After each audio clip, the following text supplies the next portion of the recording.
Hey everyone, welcome to Premium Learnings. My name is Neha and in this series we have started database management system.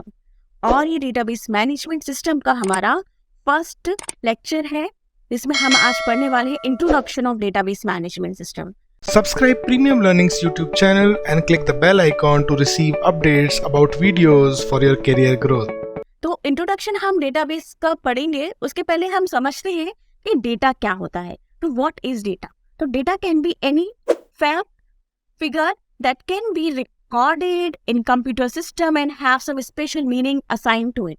तो data कुछ भी हो सकता है. Data हमारा video, audio, name, character, कुछ भी हो सकता है. चैट्स भी हमारी डेटा होती है. एक एग्जाम्पल से यदि मैं आपको समझाऊं, सपोज ये एक कार है और यदि मैं कार का डेटा बताऊं आपको तो क्या हो सकता है. कार का एक सीरियल नंबर होगा, कार एक कंपनी का नाम होगा, कुछ एक जो जिसकी एक कार होगी, इसका कुछ एक कलर होगा, इसके टायर्स की कुछ अलग कंपनी होगी. तो बहुत सारा इसका डेटा मुझे यहाँ पर मिल जाएगा. तो ये सारी चीजें क्या होगी? ये डेटा हो गया. ठीक है. किसी का एज, वेट, हाइट, ये सब क्या होता है? ये एक डेटा होता है. अब डेटा और इंफॉर्मेशन में क्या अंतर है? जब हम कोई भी डेटा की बात करें तो जब तक हम उस डेटा को प्रोसेस नहीं करते हैं तो वो एक इंफॉर्मेशन नहीं बनता है. फॉर एन एग्जाम्पल, सपोज मेरे पास एक डेटा है, ये कुछ ऐसी डेटा है, किसी एक इंसान का डेटा है ये.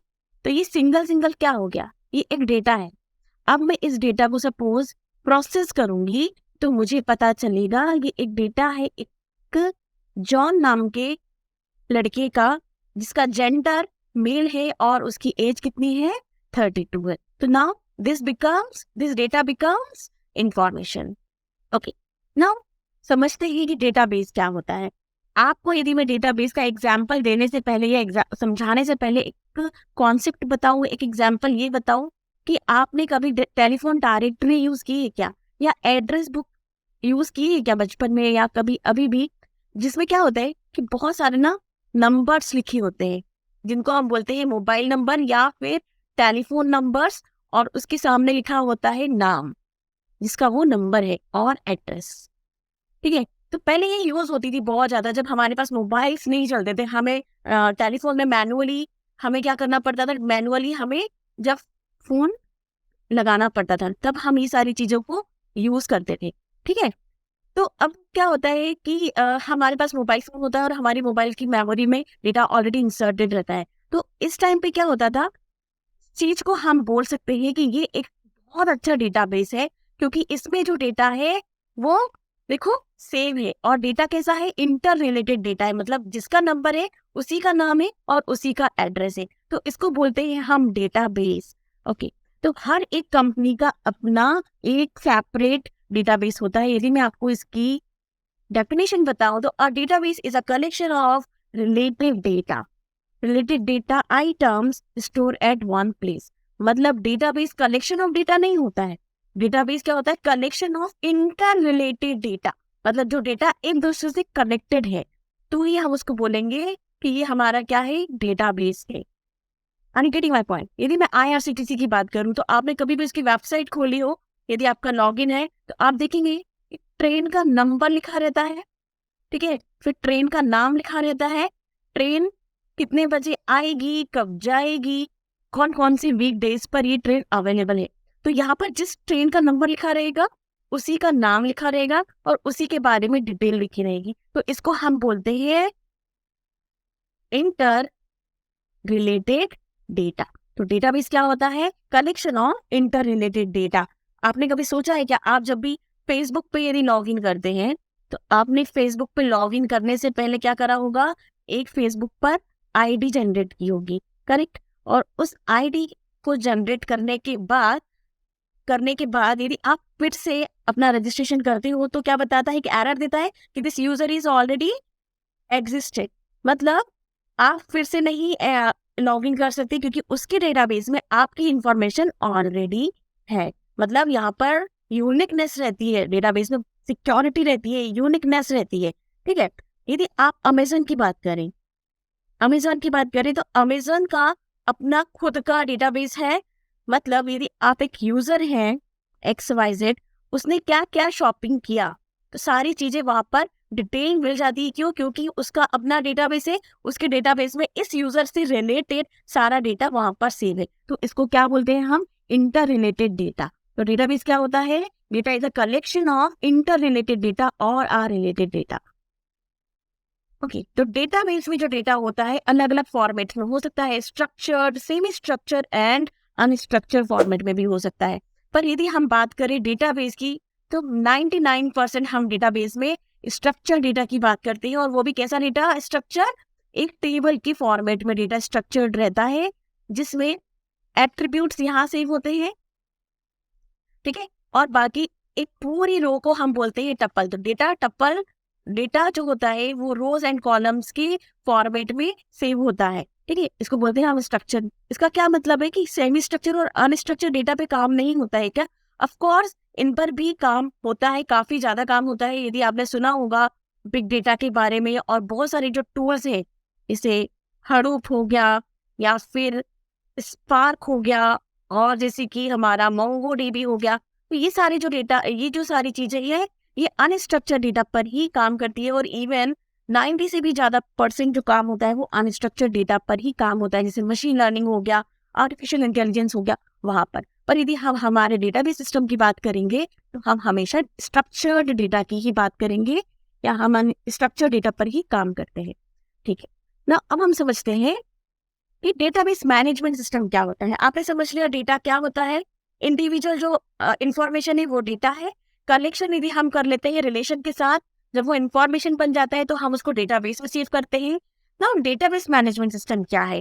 तो यदि मैं इसकी आपको डेफिनेशन बताऊं, तो डेटाबेस मैनेजमेंट सिस्टम क्या है? एक सॉफ्टवेयर है, मतलब एक कोई भी सॉफ्टवेयर, जैसे कि ऑरेकल, ठीक है। ऑरेकल क्या है? एक सॉफ्टवेयर है, जिसको हम बोल सकते हैं ये डेटाबेस मैनेजमेंट सिस्टम है। एक सॉफ्टवेयर हो सकता है या प्रोग्राम हो सकता है, जो कि यूजर को क्या इनेबल करता है? डेटाबेस से एक्सेस करना। सपोज मेरे पास एक डेटा है, यदि मुझे उसको एक्सेस करना है, या मुझे उसको मैनिपुलेट करना है, या मुझे उसको रिप्रेजेंटेशन देखना है डेटा का, तो मुझे डेटाबेस मैनेजमेंट सिस्टम लगने वाला है। क्यों? अब सपोज मान लो मेरे पास एक बहुत सारा डेटा तो कलेक्शन कर लिया, मान लो फेसबुक है, यदि मैं फेसबुक का आपको एग्जाम्पल दूं, उसने बहुत सारा डेटा कलेक्ट कर लिया, बहुत सारे यूजर्स से उसकी डेटा कलेक्ट कर लिया। अब उस डेटा से यदि वो एक पर्टिकुलर इंसान का या मेरा डेटा मुझे सर्च करना है, यदि वो ना कर पाए, तो इतने बड़े डेटाबेस में यदि इसको सर्च करना पड़ा, यदि एक्सेल के फॉर्मेट से सर्च करेगा वो, तो कितना ज्यादा टाइम लगेगा? बहुत सारा टाइम लगेगा, इवन 24 घंटे से भी ज्यादा लग सकता है एक इंसान का डेटा फाइंड आउट करने के लिए, या फिर किसी का नाम अपडेट करना है, या किसी का नंबर अपडेट करना है ओवर अ टाइम। तो ये सारी चीजें करने के लिए डेटाबेस मैनेजमेंट सिस्टम हमें हेल्प करता है। इसके कुछ एग्जाम्पल्स यदि मैं आपको बताऊं, तो माइक्रोसॉफ्ट का एसक्यूएल सर्वर और फॉक्स प्रो, ये सब किसके हैं? माइक्रोसॉफ्ट ने प्रोवाइड किया है। ऑरेकल, देखो ऑरेकल के ना बहुत सारे वर्जन्स भी आए हैं, जैसे कि 11, 12, 10, सारे ऑरेकल के अलग अलग वर्जन्स आते रहते हैं, अभी भी कुछ वर्जन्स आए हैं। माई एसक्यूएल भी ऑरेकल कॉर्पोरेशन का ही है, ठीक है। और जैसे कि इनग्रेस हो गया, DB2, ये सब किसकी है? IBM की अपने डेटाबेस है। ऐसे हर एक चीज का अपना अपना एक डेटाबेस होता है। आई थिंक आपको समझ में अच्छे से आया होगा। यदि नहीं भी आया है तो हम एक क्विक रिवाइज कर लेते हैं, तो जिससे आपको और अच्छे से समझ में आ जाएगा। सपोज मुझे एक कॉलेज का डेटाबेस बनाना है। अब आपको यहाँ पर एक कॉलेज का यदि डेटाबेस बनाना है, तो आपको क्या करना पड़ेगा? आपके पास ऑफ कोर्स कुछ स्टूडेंट्स होंगे। सपोज हमारे पास यहाँ पर 2 स्टूडेंट हैं, 2 क्या, यहाँ पर बहुत सारे स्टूडेंट होंगे हमारे डेटाबेस के लिए। तो पर सपोज यहाँ पर कुछ हमारे पास स्टूडेंट्स हैं, और मुझे इनका डेटा इसके अंदर सेव करना है। इसको आईडी दे देते हैं 1 and 2, ठीक है। 1 ID and 2 ID के डेटा हमारे पास सेव है, और भी बहुत सारे स्टूडेंट होंगे जिनका हमारे पास यहाँ पर डेटा सेव हो जाएगा, ठीक है। सपोज अब ये जो डेटा है, इसका क्या डेटा हो सकता है? इसका जिसकी ID 1 है, इसकी एक पर्टिकुलर कॉलेज ID होगी, इसका कुछ कॉलेज का नेम होगा, इसका क्लास होगा, कुछ यदि वो एग्जाम देगी तो उसके कुछ मार्क्स आएंगे, कुछ सब्जेक्ट होगा, कुछ एड्रेस होगा। तो ये सारी चीजें जो मैंने लिखी, ये क्या है? इंडिविजुअल, इसको हम बोलते हैं ये डेटा है। Are you getting my point? Data क्या होता है? कुछ इंफॉर्मेशन हो सकती है, किसी के बारे में कुछ इंफॉर्मेशन। अब इसका जब हम कनेक्शन करके ऐसे लिखते हैं, जब हम डेटा को इंटर रिलेटेड वे में लिख देते हैं तो ये क्या हो जाएगा, हमारा डेटाबेस हो गया। Are you getting my point?